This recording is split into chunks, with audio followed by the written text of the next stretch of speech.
안녕하십니까. 한양의대 명지병원 심장내과 김진호입니다. 여러분들께서는 혹시 우리나라 사망원인 2위가 무엇인지 알고 계십니까? 우리나라 사망원인 2위는 심장혈관 질환입니다. 오늘은 그 중에서 대표적인 질환인 협심증과 심근경색에 대해서 알아보도록 하겠습니다. 네, 여러분들께서는 혹시 계단을 오르거나 아니면 운동을 하거나 산을 탈 때 가슴이 뻐근하거나 쥐어짜거나 조이는 듯한 그런 흉통을 느껴본 적 있으신가요? 우리는 그러한 증상이 있을 때 보통 협심증이라고 부릅니다. 협심증이란 심장을 먹여 살린 혈관, 즉 관상동맥이 점차 좁아지게 되고 좁아지는 혈관으로 인해서 심장 근육으로 원활하게 산소 공급이 이루어지지 않게 되면서 결국은 심장 근육이 손상을 받게 되는 상태를 말하고요. 이러한 상태에 이르렀을 때 협심증의 증상이 발생하게 됩니다. 그런데 일부 환자분들께서는 협심증의 증상이 있어도 나이 먹어서 그렇겠지 또는 쉬면 좋아지겠지라는 생각으로 그러한 증상을 간과하고 지내시다가 더 위험한 상태로 진행하기도 합니다. 여기서 말하는 위험한 상태라는 바로 심근경색을 말하는데요. 심근경색은 협심증의 단계, 즉 심장혈관이 좁아져 있는 정도를 넘어서서 완전히 심장혈관이 폐쇄가 되면서 심장 근육으로 산소 공급이 전혀 이루어지지 않게 되면서 심장의 근육이 괴사가 되는 상태를 말합니다. 이런 심근경색 상태가 되면은 급성 심정지, 즉 심장마비까지 발생할 수 있기 때문에 굉장히 위험해지겠죠. 따라서 협심증의 증상이 있을 때는 반드시 심장내과 전문의와 상의하셔서 관리를 받으시는 것이 좋을 것 같습니다. 자, 그렇다면은 이러한 관상동맥 질환, 즉 협심증과 심근경색이 발생하는 원인이 무엇일까요? 여러 가지 복합적인 원인에 의해서 발생되는 것으로 알려져 있는데요. 가장 대표적으로 고혈압, 당뇨, 이상지질혈증과 같은 소위 말하는 성인병, 만성대사질환이 가장 주된 원인으로 작용을 하고 있고요. 추가적으로 과음을 한다거나 흡연, 비만 또는 운동 부족과 같은 이런 나쁜 생활 습관이 병행이 되면서 심장혈관, 즉 관상동맥이 점점 좁아지게 되는데요. 관상동맥 내에 소위 말하는 찌꺼기가 점차 쌓이게 되고요. 이런 찌꺼기가 흔히 말하는 죽상경화반이 됩니다. 결국 이런 죽상경화반 찌꺼기들이 점점 커지면서 혈관을 좁아지게 하는 겁니다. 결국 50에서 70% 이상 혈관이 좁아지게 되면은 앞서 말씀드렸던 협심증의 증상이 유발되게 되고요. 더 나아가서 좁아져 있는 죽상경화반 주변으로 해서 혈전이 생기면서 갑자기 혈류 공급이 차단되는 상태가 되면은 바로 그것이 심근경색이 되는 것입니다. 이러한 관상동맥 질환, 즉 협심증과 심근경색을 치료하는 방법은 크게 세 가지가 있습니다. 그 중에서 가장 기본이 되는 치료는요, 약물 치료입니다. 최근에 개발된 많은 약물들은 굉장히 효과적인데요. 앞서 말씀드렸던 심장혈관 내 찌꺼기, 즉 죽상경화반의 생성 및 진행을 억제하는 예방 효과뿐만이 아니고요.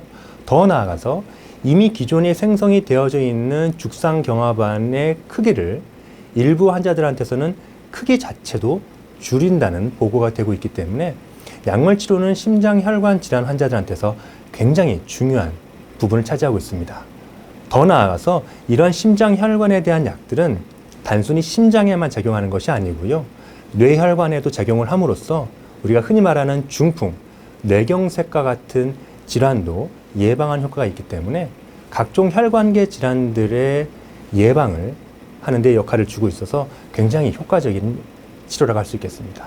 이러한 약물 치료 요법에도 불구하고 계속 증상이 재발된다거나 좁아진 혈관이 계속 더 악화될 경우에는 결국은 좁아진 혈관을 넓히는 재관리요법이 필요합니다.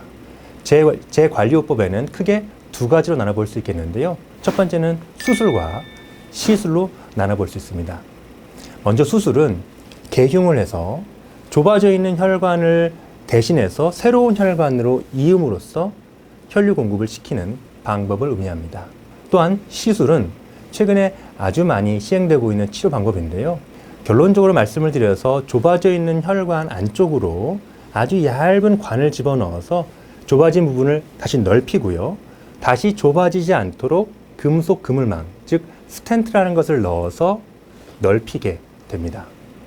여러 환자분들께서 오해하시는 것 중에 하나가 이런 관상동맥 조영술과 같은 이런 시술적인 방법이 굉장히 전신마취를 하거나 또는 통증이 있다라고 오해하시는 부분이 계십니다. 하지만 실제로는 굉장히 간단하게, 굉장히 편하게 검사를 진행할 수가 있는데요. 환자분은 편안하게 누워 계신 상태에서 양쪽 손목, 즉 요골동맥이나 서해부 쪽 동맥을 통해서 아주 얇은 관을 집어넣게 됩니다. 작은 관을 통해서, 즉 카테터를 통해서 조영제를 사용함으로써 심장 혈관이 얼마나 좁아져 있는지를 보게 되는 검사가 바로 관상동맥 조영술인데요. 실제로 이 관상동맥 조영술은 검사만 하게 될 경우에 10에서 15분 정도 아주 간단하게 검사를 할 수가 있습니다. 실제로 검사를 마친 다음에 두세 시간 정도 지혈이 되고 나서는 바로 퇴원도 가능하시기 때문에 굉장히 바쁜 현대인들에게는 시간을 절약할 수 있는 좋은 검사 방법이라고 생각이 되어집니다. 최근에는 이러한 시술, 즉 스텐트를 삽입하는 과정에 있어서 조금 더 정밀하게, 정확하게 스텐트를 넣어야 된다라는 얘기가 이루어지고 있습니다. 그래서 최근에는 관상동맥 내로 혈관 내 초음파라거나 아주 작은 초음파를 집어넣어서 정확하게 스텐트의 사이즈와 길이를 측정해서 삽입하는 것이 굉장히 중요하다고 알려져 있는데요. 실제로 관상동맥은 2mm에서 4mm밖에 안 될 정도로 아주 작은 혈관입니다. 그러한 작은 혈관에 0.1mm만 오차가 생기더라도 환자의 예후에 밀접한 연관성이 미칠 수가 있습니다. 그런데 기존의 관상동맥 조영술만으로, 즉 사람의 육안만으로 심장 혈관에 대해서 평가를 하고 스텐트의 사이즈라든가 길이를 가늠해서 추정해서 삽입했던 옛날 방식과는 달리 최근에는 앞서 말씀드렸던 혈관 내 초음파를 통해서 정확하게 죽상경화반의 크기와 길이 등을 측정을 한 다음에 거기에 맞는 스텐트의 길이와 사이즈를 정하게 되고요.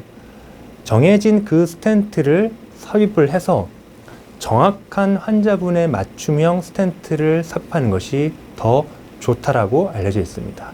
저희 명지병원에서는 이러한 영상검사, 즉 혈관 내 초음파를 통해서 환자분한테 가장 적합한 스텐트의 사이즈와 길이, 종류를 선택해서 삽입을 하고 있습니다. 네, 오늘 관상동맥 질환, 그 중에서도 협심증과 심근경색에 대해서 살펴봤는데요. 언제든지 가슴이 불편하시거나 답답한 증상이 있을 경우에는 저희 심장내과 전문의와 상의하셔서 관리받으시기 바랍니다. 감사합니다.